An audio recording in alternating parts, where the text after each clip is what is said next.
Manda buru-buru tuh karena emang 5 menit lagi udah waktu yang ngumpul. Tapi pas Manda lari mau masuk ke depan pagar sekolahnya dia, gerbang sekolahnya dia langsung stop diem gitu Nat.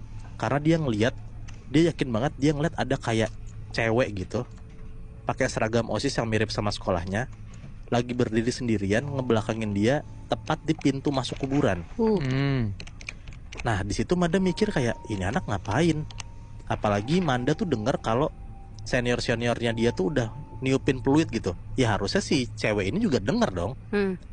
Nah Manda akhirnya mau nyamperin cewek ini karena Manda mikir kayak takutnya cewek ini tuh temennya dia dan dia itu nggak denger ada peluit dari si seniornya.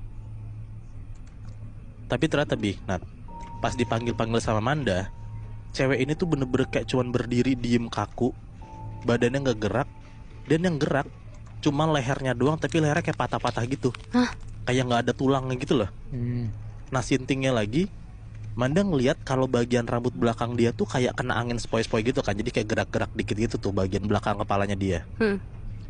Nah rambutnya udah mulai kesibak-sibak kayak gitu. Dan Manda ngelihat jelas banget Nat, pas rambutnya si cewek ini kesibak-sibak, Manda bisa ngeliat ada mulut. Padahal Manda yakin banget kalau si cewek ini tuh posisinya tuh ngebelakangin dia. Tapi ternyata badan dia emang ngebelakangin Manda, tapi kepala dia muter ke arah Manda. Wah gila. Gila kan?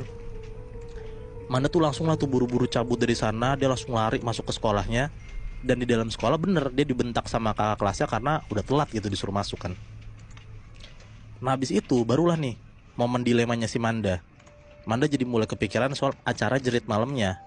Jujur sebenarnya dia pengen banget balik.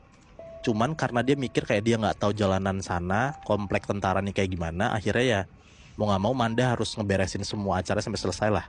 Plus juga dia nggak punya temen gitu di sana kan. Udah lah akhirnya Manda coba fokus buat ngedengerin penjelasan dari kakak kelasnya perihal si alur jerit malam ini, sekalian plus rute-rutenya juga. Rutenya itu tuh pokoknya harus ngelilingin sekolah, dimulai dari aula, terus masuk ke lorong dalam gedung sampai ke lantai 2, lantai kelas 11 sama 12 tuh. Terus ujungnya harus ngelewatin kantin yang tembus parkiran motor yang kebetulan temboknya tuh emang batasan persis sama jalan depan kuburan. Nah katanya sih di setiap jalur yang dilewatin harus ada kayak semacam kuis yang harus dikerjain. Manda inget tuh kata-kata kakak kelasnya. Di setiap pos pasti ada kakak kelas yang jaga. Pakaiannya pokoknya sesuaiin sama kuis. Jadi kayak misalnya nih, ada pos kesehatan pakai baju PMR pasti tuh kakaknya. Atau misalnya lagi pos olahraga, baju olahraga segala macam gitulah. Oke.